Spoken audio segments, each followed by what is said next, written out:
Good morning, Athena here with Higher Level, wanting to talk to you about our HiNotes today. We're going to be talking about employee experience, onboarding, and why that matters. Couple housekeeping things. This will be recorded and sent out to anyone who has registered after. Everyone is in listen-only mode, but you are able to post any questions in the chat feature at any time, and Julie and I will work our best to, of course, talk with you about those. We would really like this to be a collaborative session, so all and any input from any people that are attending, we would love to hear from you. I have Julie Hoff today. She is the founder and principal consultant of Cultivate HR. She actually is a boutique consulting agency and has over 20 years of experience. I'm going to go over quickly our agenda items, and then I'm going to hand it off to Julie. So, moving right along. We're going to be talking today about our employee experience, onboarding, why does that matter, understanding the benefits of better onboarding, and taking advantage of the employee life cycle, practical steps to improve your current onboarding experience, and then measuring success so that you can stay nimble, be flexible, and have fun. I'm going to pass it off to Julie here on this next slide. Awesome. Good morning. I can see we've got, looks like about maybe 18 or so attendees. We are super excited to join you. Thank you, Athena, for kicking us off. Some of you may have seen Athena and I present together on an engagement session. So if you're returning, it's good to see you. If it's your first time, welcome. You know, as she mentioned, we really want this to be interactive. We will open up the lines at the end for Q&A, but feel free to use the chat. I'm not going to make you do any yoga stretching, which sometimes I do, so I'm not going to do that, but would love it if others could see who's here. So if you could go in the chat and drop your first name, tell us where you're located, and I always love to see what are people's favorite emojis. So as Athena mentioned, I'm Julie Hoff, so I don't think I can type in my chat, but if I was, I'll put my name, Julie. I am currently coming to you from downtown Chicago, which is beautiful today. And because we're close to Halloween, I'm gonna go with the candy emoji. So take a minute, let us know who's out there. We appreciate you taking the time to connect with us. It's always really fun and energizing to, you know, well, for me, it is fun and energizing to meet new people and to learn something new. So I am going to kick us off. Athena's got some really good insights she's going to offer as well. You know, it's really interesting. We're going to kind of start with just, you know, talking about what is employee experience and how does that relate to an onboarding experience. So, you know, given the tight labor market, employees have a ton of options. And I'm sure many of you, either as a manager or as HR professional, you feel that as you're trying to onboard and hire new talent into your organization. So, you know, they really have a lot of choices. Where are they going to work? How long are they going to stay? You know, how much discretionary effort are they going to put into their work? And employees are looking for positions that fit into their lifestyle.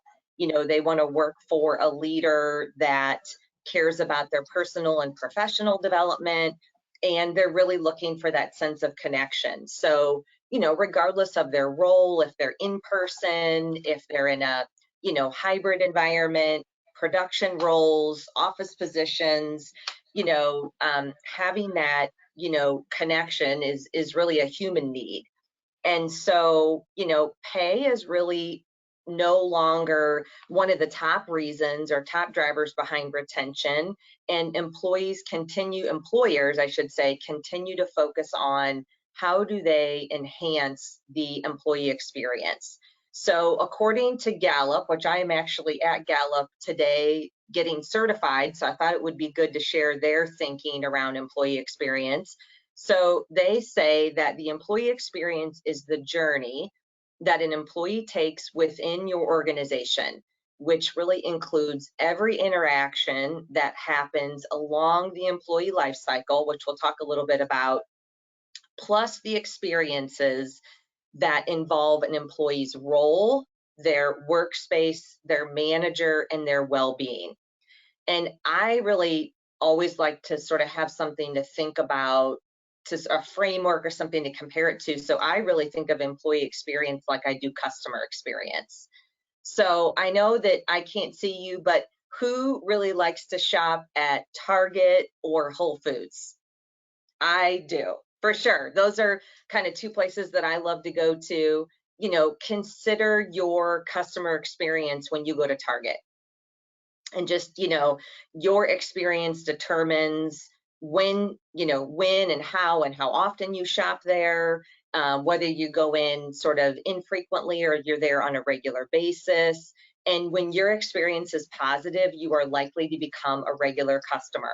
So, you know, that is everything from when you walk into the store, is it well lit? Is it clean? Do they have nice restrooms? Do they have a Starbucks? Are you able to find things that you're looking for? And so, you know, Target invests a ton of resources in that experience. And so, you know, just like the customer experience, the experience that your new hires have during their onboarding phase really sets the foundation for how they feel about their manager and the organization. So it's such a great opportunity to, you know, I like to say, I had a manager once who kind of described things to me like, you're either putting money in the bank or you're taking it out. I talked about that on a previous webinar. And, you know, onboarding is really no different. You know, think back to your first onboarding experience. It's, you know, can be a little stressful, and you really have some great opportunities to make that a good experience. You know, you don't have to be a Target and have a huge budget. You know, even small organizations with fewer resources can really provide that personal touch that goes a long way when you're setting the tone for a good experience. So, you know, before we dig in to some of those practical solutions, it's always interesting to look at the data. But Athena, can you see the chat on your side? Yeah, it doesn't look like anyone has given us anything in terms of where they're from and their favorite emoji, but I wonder if the chat is, it may not be, sometimes they don't always turn on. yeah, it does show I have access to the entire audience. Not seeing anybody that has put anything in the chat. I would say my favorite emoji would be the ghost emoji for right now. Or I was thinking candy corn. I know that's such like a kind of, That's you love it or you controversial. hate it. So Controversial. yeah, it is a little controversial. But yes, absolutely. Before Julie and I talked or started the webinar today, we were talking about really the onboarding being the foundation for the employee or team member with your organization to be starting, and that really being a holistic feel to them so that they can really feel engaged, which we're going to talk more about. Julie, are you ready for me to go into some of the statistics or? Okay. Yeah, great. and you know, it's always, before we get into some of the solutions, some Yeah, of the data is really fascinating. So Athena's going to walk you through that just to kind of ground us in why would you invest your energy in onboarding? You know, you're here because you care about it, which is fantastic, but I think you'll find some good nuggets in here. absolutely. Okay. So what I've got here are some pretty, I mean, they're really very tangible in terms of what's going on right now in our normal hemisphere of what, you know, with our, I want to call it the war on talent. Higher level has really taken the time to do, to rephrase the great resignation as the great engagement. So again, that's this holistic approach to onboarding. And some of the statistics that we have to share today are, you know, that 33% of employees quit within the first 30 or 90 days, excuse me. So we're going to talk about, again, here in a few, about some different tips of how you can really engage and support your new team members in their first 90 days so that you can hopefully avoid this turnover. And then also, another one is that if a new hire has a negative onboarding experience, they're 2 times more likely to look for other opportunities. So that actually is being pulled from oak.com, but these onboarding statistics are being pulled from Gallup.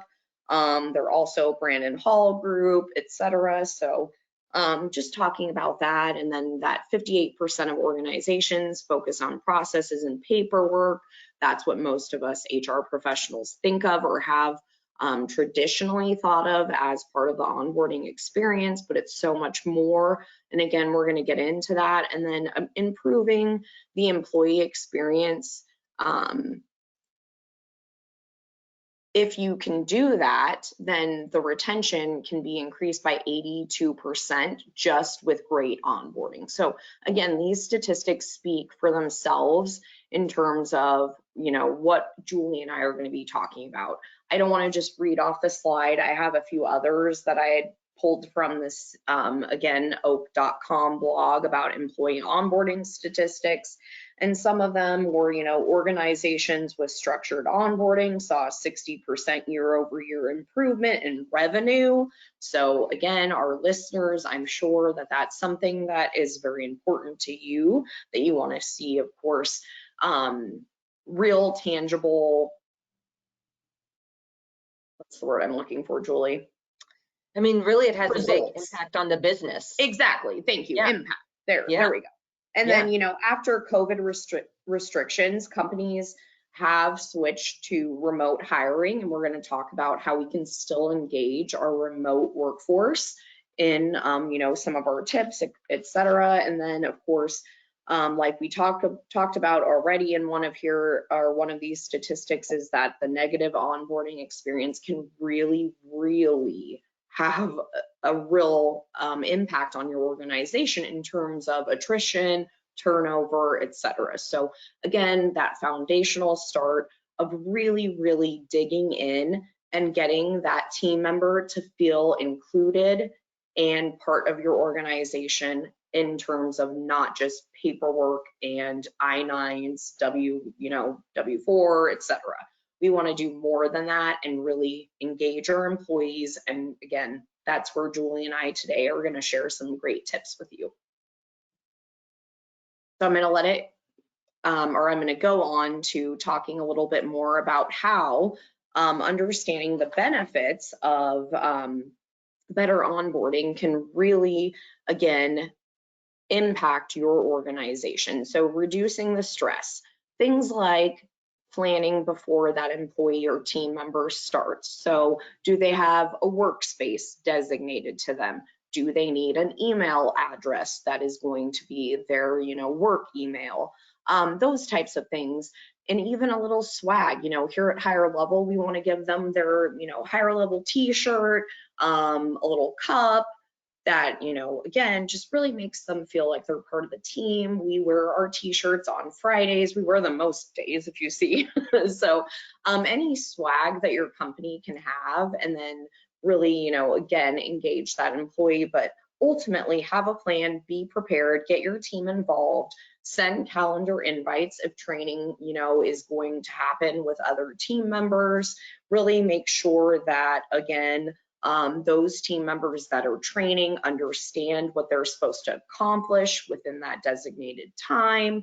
And then also, of course, getting feedback. So when we talk about decreasing time to contribute, what we're really saying is that you have a new team member. What do you do next? You can improve the process by reviewing feedback. Again, here at Higher Level, we do that on a daily basis of the first week of the employee or team member starting. And then we also do a kind of debrief at the end of each week to really make sure that we're on the same page. If there's anything that we need to go back and revisit, that we do that. But ultimately, really having them be engaged from the day one, so that we understand what is also going into a little bit of chameleon leadership. What is the best way that that employee or team member learns? Is it a show and tell? Is it that they like an SOP, standard operating procedures? But ultimately really getting to the heart of how we can make that team member most successful. And I really think that comes from feedback from both the team member and the trainer. Athena, So, I yeah. wanted to build on that for a minute, because I think you're definitely hitting on something that I think managers are really, usually, not always, but you're hiring when you have like an emerging need. Someone has left the organization, someone's been promoted, and usually other people are filling in to kind of fill the gap for that open role. And if you're lucky, you filled it in 45 days. So, you've had this gap and you're bringing someone in, and oftentimes, not only are they, changing a new job can be really stressful, but they're trying to ramp up and learn a lot of information. And I think, one of the things we've talked about, and this comes up a lot with, with managers, is, if you can knock down the barriers of the things that you can kind of push the easy button on, you're going to see that their ability to contribute on the job and actually do the work is much faster. So I think that decreasing time to contribute, if you're an HR professional on the line, sometimes, getting others to buy in to why you might want to implement a more robust program. I think this is a really good data point that you could use for your rationale. Is the managers have a need, there's been a gap, it's been open, the role's been open, you've got someone filling in, and if we can just put a little bit more energy into knocking down some of those barriers and hitting the easy button, your new hire is going to be able to come in and contribute much faster. Agreed, absolutely. And that's the whole point of what we've seen be successful here at higher level, is giving them the tools, new team members, but actually also giving them the opportunity to jump in quicker if they're comfortable than waiting. A lot of times with organizations, they kind of go through, or sometimes do go through, a regimented onboarding process, training, etc. Instead of, I know for some people, again, that chameleon leadership is knowing, is this a person who really just wants to kind of dig in right away, hands-on? And again, I think that that is beneficial in a lot of organizations if you can allow those employees to have that ability to actually dive in right away. Yeah, that flexibility to do what works well for them and what fits your culture, for sure. I think about just starting at higher level 8 years ago, I had no idea about like multi-line phones. So that was the scariest thing for me during my starting was, oh my gosh, like I don't know how to answer this phone and I don't know how to transfer the line. And so again, I think if I would have just taken the initiative, asked a little bit more, and dived right in, it was not something that was as scary as I thought it would be. Yeah. So, yeah. When we're thinking of like sales positions, things like that, getting people on the phone as soon as possible. Again, training warranted that they are feeling comfortable and ready to do that. But if you're hiring the right type of person, you really want to invest and know and let them feel, empowered to already be doing the work based on, again, that feedback that you're getting, hopefully on a daily or weekly basis, especially in those first 30 days, which I really, really think are paramount to the success of a new hire. Absolutely. And then laying the foundation. So we talked about empowerment, new team members, they feel more engaged. pulse checks, that's a term that we used before in my retail days. So, show and tell someone how to do something and then give them the empowerment to do it. But of course, do a pulse check. So, depending on the project or what you have delegated to them, coming back and checking on them and doing a pulse check. Like, how are you feeling? How are things going? Is this a time that I need to now train or coach on, etc.? So I think that's also something that's very important for laying the foundation for higher levels of satisfaction and engagement, because you're letting that team member know that you're there for them and also soliciting their feedback. That connection. Yes. To just sort of build, I know you and I have talked about this too. It's such a nice opportunity to just start building the relationship and that connection point. Yeah, what we had talked about too before, and I don't have the actual statistic here right now in front of me, but how many hours a week we spend with our coworkers, and the translation of our personal lives and our professional lives and how they really do mix, and so spending time with people that share our same goals, culture, all of those things are very important from day one to really flesh out with your new employee and recognize and also, really what's the word I'm looking for? Really, celebrate. That's what I want to say, is celebrate those differences and what they have, or similarities and what they have to offer. So again, I mean, throughout this entire piece that Julie and I are talking about, we really want to talk about the benefits of better onboarding will fundamentally decrease turnover and strengthen your retention with your organization. So culture is one of the most important aspects of engaging a team member, like I mentioned, and that's from day one. So how do they feel when they walk in the front door? Did they get, greeted by a person? Were they expected? Was all of those, again, their workspace set up? Do they feel, again, that they have been welcomed? Are there plans maybe for lunches or who will attend? I know Julie today mentioned something, and I want to let you share that, Julie, what you mentioned about go ahead.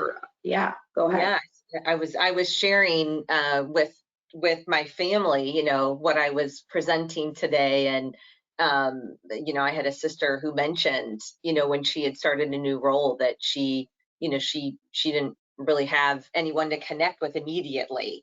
And so it was just one of those things that I do think onboarding is a concept. You can think about things that you do in your personal life to help people feel connected and apply those same concepts in the workplace. And you'll usually see that when you're meeting new people for the first time, whether it's maybe it's your kid's sporting event, or a church event, or you're working volunteering your time, what are the things that make you feel special and feel included?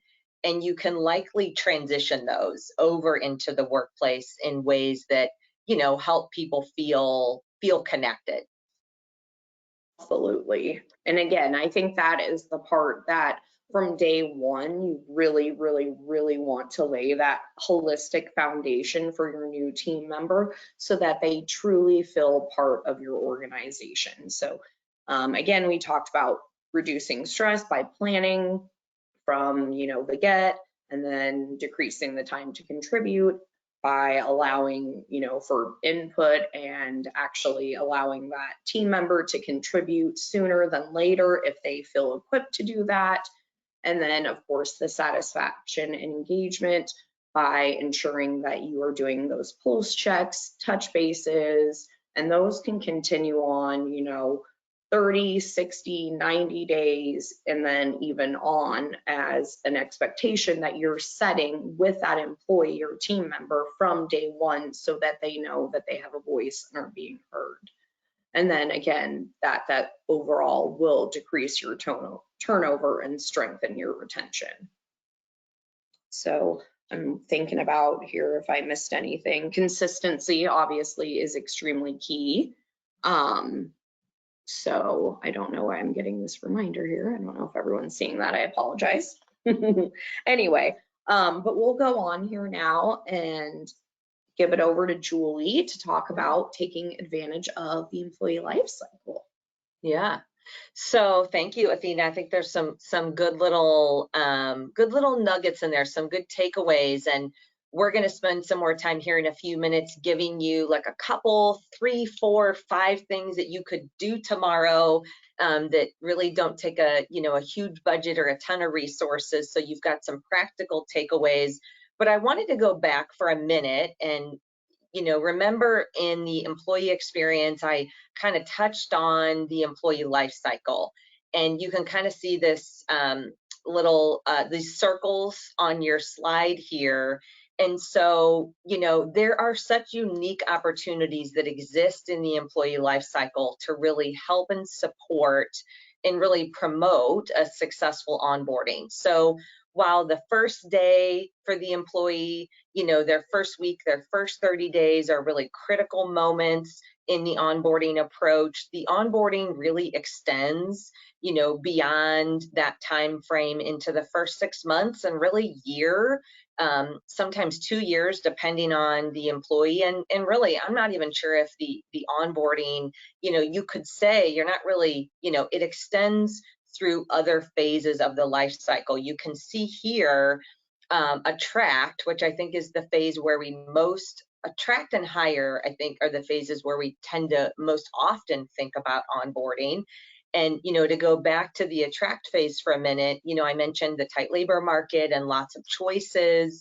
And, really in sort of this age of social media and a lot of digital content, your prospective employees are already making judgment calls and making decisions based on what they see about you when they go through that attract phase.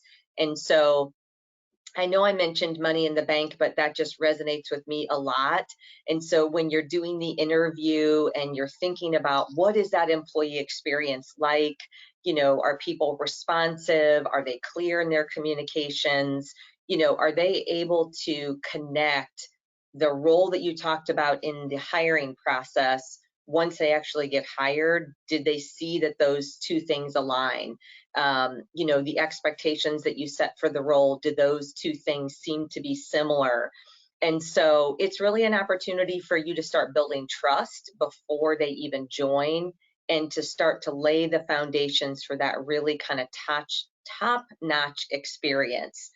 When you get to the higher phase, that kind of provides you some of those more traditional opportunities around onboarding. Did they have an awesome day one? Did they have an awesome pre-day one, quite frankly? Did you send them a welcome basket? As Athena mentioned, do they have some swag where they could post a picture online to announce that they're joining your organization? You really want to take it as an opportunity in the hiring process to kind of calm their nerves. And so for a lot of people, that looks like providing them with information, where to be on their first day, what's the dress code, what is their day going to look like? I don't know about you, but for me, like the more information I have, the more comfortable I can be to feel like I can not only be myself, but that I can show up and really contribute. Because at the end of the day, I always tell managers 99% of people want to show up and do an amazing job. And so how can you help them show up and do an amazing job is really the whole goal of onboarding, because they're going to be more sort of engaged and happy, if you will, and you're going to see the value of their talents much faster. Then you can even see onboarding on here has its own phase in the life cycle. I probably need to change this a little bit because I really think onboarding goes around this whole circle here. And then I included develop because I think there are also unique opportunities. Think about the technical aspects of the role. what type of training and resources are available to help sure that, help make sure that someone feels like they can hit the ground running and develop into their role. So if you're looking for kind of something to anchor onto, I like to use a life cycle. There's tons of sort of graphics out there that you can use, but you can start to think about framing your program with the life cycle in mind. Okay, so Absolutely. let's start to turn our focus a little bit to some of the things you can be doing, practical steps that you can take. We are all about making sure you've got, a handful of things to walk away with. Athena mentioned this, and I'm going to dig a little bit deeper on, soliciting input first and gathering feedback on how you're doing today. So, how are you doing as it relates to your onboarding strategy today? You can gather some baseline data. Understanding where you are will help you know how many steps you need to take to get to where you want to be. So a couple places that you can look for that. You can look at if you're doing new hire onboarding surveys, that's a great wealth of information. You can look at your recent engagement survey data. A lot of times in those comments, people will provide you with insights on how you're doing. You can look at exit interview data, or if you're an organization that does stay interviews, focus groups, and even anecdotal comments, while they're not maybe like a full data set, can provide you with some good insights. And if you haven't done any of that data, don't feel bad. Not all organizations either have the resources or have done it, but you can implement a focus group, gather 5-10 people who started within the last 60 days, sit down, give them lunch, ask them some questions. Did you have everything you needed? People are really, when they're new to an organization, they're great resources for feedback because they're really energized, they've got a lot of good ideas, and they've been through it. So I think, definitely find out kind of where you are, and get a good pulse on how would you rate yourself as an organization on onboarding today? And then use that data to inform your actions. So what did you learn from the feedback? What are the focus areas for improvement or enhancement? There are likely things that you're doing well today. So don't abandon those practices. You want to build and play to your organization's strengths and be authentic to your culture. And I always say this, I'm just sort of the queen of practical. What is practical and sustainable for your organization? Like, the best program and the best strategy is amazing, but if you can't implement it, then it's not as useful. So I wish I knew who said this. Someone out there may know, but things, when you do things consistently well, you usually get a good outcome. And I always say, play to your strengths first, do the things that you're really good at. I'm sure if you could raise your hand, how many have been a part of an onboarding strategy that was just way too difficult to implement and it never really got off the ground? Well, usually that's because it's, either more than what you need, or it may just be unrealistic for where you are from a resource perspective. And one thing that I really like to think about is, are you utilizing your current resources to really maximize your program? So if you happen to be an HR professional on the line, it's a great time of year to line up your vendor list and hit up your vendors for some enhancements or free services. Is there something you can turn on in your HRIS platform? Does your payroll system have a module or some automation that you can use? I always, you don't get what you don't ask for. And so it's a good time to check in with them, especially if you're getting ready to renew, and ask for some of those, additional concessions. Onboarding is not a manager only or HR only responsibility. It's really a collaborative effort, something that you want to work on, together. And thinking about using your resources, I guarantee you there is someone in your organization that you could point to today who is naturally good at making other people feel welcome and informed. And they probably are not within your organization. Maybe it's a receptionist, maybe it's a recent new hire. One thing that I did in a past life, which was really successful, was we were doing a ton of hiring for kind of frontline operational roles. And we had people who just loved helping others learn the systems and get on board. So we just did a little bit of a new hire onboarding employee resource group. And I pulled them together. We met once a month. They came up with super practical things that could be done. And they really helped me build some momentum on improving the onboarding experience. And they came up with better ideas than I had. They're the ones doing the job, not me. So tap into those bright stars, the people who love doing this, and take a little bit of the work off of your shoulders. Athena, I know you had some good ideas or things here to offer. Yeah, I mean, first off, I think engaging your other employees that are existing, it's a great way, again, to retain your already existing employees, to Julie's point, and it really makes them feel like they're really important to your organization and they have a voice in being part, like you mentioned, of kind of, that collaboration and getting the feedback not only from the team member that's starting, but also that group that's really driving that onboarding experience so that you yourself are not feeling like it falls entirely on your hands. Other things like Julie mentioned is reaching out to your, payroll provider or your HRIS platform and really seeing what capabilities they have. So here at Higher Level, we use a couple different things, but for onboarding, it is completely automated. And then we have a university that we can actually dictate learning based on that person's position to really engage them and it be specific to their role so that they understand and are being trained, to really be successful in their role. So I know right now is kind of the time to be shopping and looking at, your HRIS or your payroll platform and software and what that can entail.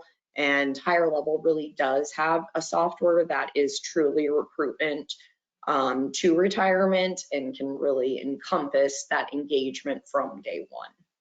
Yeah, that's awesome. I do think, just to kind of build on that, one of the things that's always on my list for any organization, whether you're 20 people or 2,000 people, is, trying to find some ways to automate. HR folks are wearing a lot of different hats, and sometimes you just feel like you're just lucky to get someone's I-9 done, right? So you're thinking, how am I going to do additional onboarding things when I'm really feeling underwater? And that's where, I do think your vendors come in handy. I also think, look out in the organization in other areas where maybe they've implemented something that made it easier to get manual work done. Were they using Google Docs? I know that sounds really, super basic, but it can make a huge improvement in terms of multiple people, accessing and sharing information. As Athena mentioned, Higher Level has some awesome options as it relates to systems. And then think about, just because you've always done something a certain way, is there something that you're doing today that's really getting in your way that you want to stop doing or consider doing it differently? And then, I also think it's also good to, reach out to your network and ask what people are doing. And then lastly, I've got a couple other tangible things that you could do. One that I really love that I've been reading more about, and I wanted to share some good information with you, because if you're looking to find a way for people to feel connected and to retain them, Athena touched on it, but consider implementing a new hire buddy program. So there was a great article that just came out, and you can Google it. It's from the Harvard Business Review. I actually think I have it linked on my Cultivate HR LinkedIn page. If you're not following me, you can follow me and find that article. But what I really loved about it, and it's so true, I think if you think about it for yourself, just the profound benefits of helping employees develop friends and connections at work. So a couple things from the article that I wanted to highlight. You know, if you think about the average amount of time you spend at work, it is significant. And Americans are now more likely to make a friend at work than in any other way. That includes school, in their neighborhood, you know, their place of worship, and even their existing friends. And that's according to the Survey Center on American Life. And then Gallup also has some great data that shows having a best friend at work is strongly linked to business outcomes, including improvements in profitability, safety, inventory control, and employee retention. So if you have leaders that might not think a buddy program makes a lot of sense, give them that data. That's a great business rationale for doing it. And then some really interesting data from Microsoft. So they have a buddy program. And so their data shows that an effective buddy system really comes down to the frequency of the contact between the new hire and the buddy.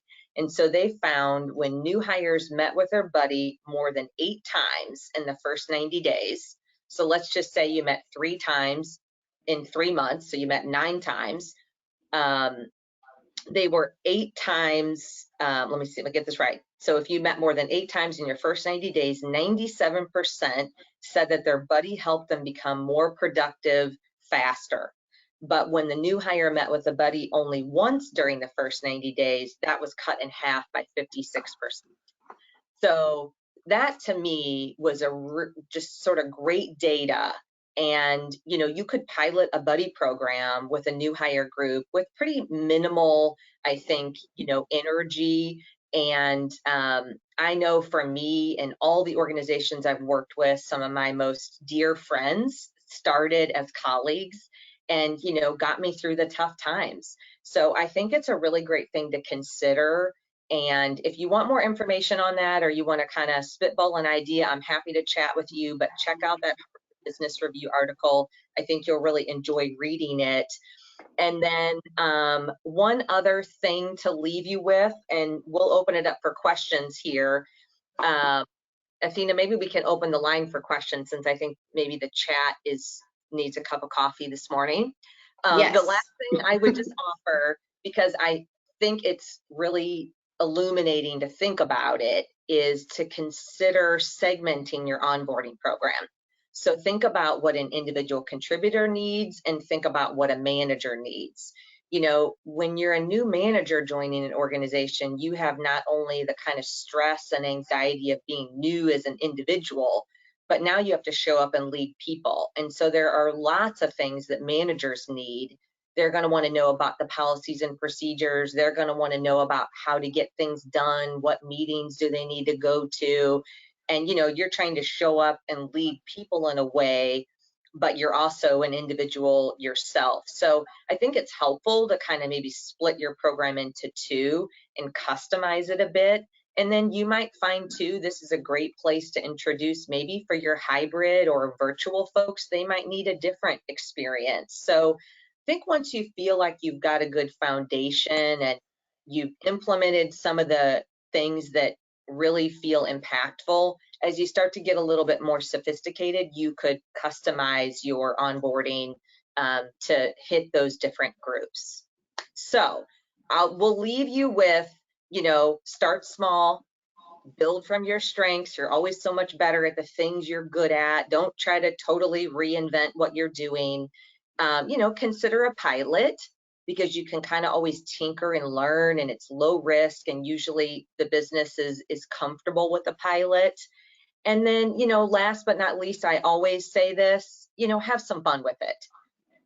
You know, you're not going to do anything wrong, and I think you'll find it to be really rewarding and fun. So Athena, what did I miss? Anything? Nothing. No, but what I was going to say is some of the things that you talked about refer back to the statistics that I had referenced before. Yeah. So 72% of employees report that one-on-one time with their direct manager is crucial to onboarding. So that's from an onboarder survey that was done in 2018, but also 93% of businesses agree that onboarding can help new hires decide whether they want to stay or leave. So again, really that, I mean, it's a foundation that you're building. Like Julie said, a pilot program, tinkering, having fun with it, getting everyone involved really, really is paramount to the success of your new hire experience and onboarding experience. Yeah, think of it like your Target experience. Think of it like your Whole Foods experience. I know, and when I first thought of that, I thought, but it's totally true. It's all about that experience that they're having, and you make a big difference there. And think about all the sort of positive things that come out of it. Yeah, and those touch points really are, again, so crucial.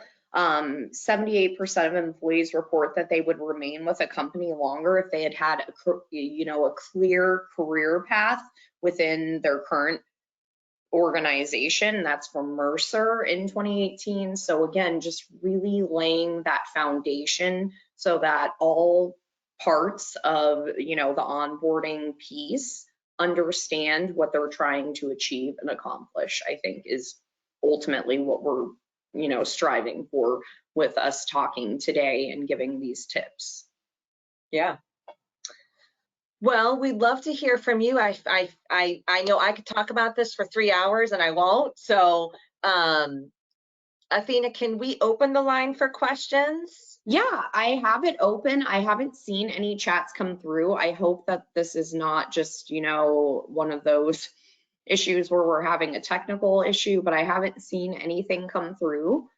We have 21 attendees. So if someone wants to break the ice, maybe tell us a little bit about your current onboarding process, if it's automated, if it's not.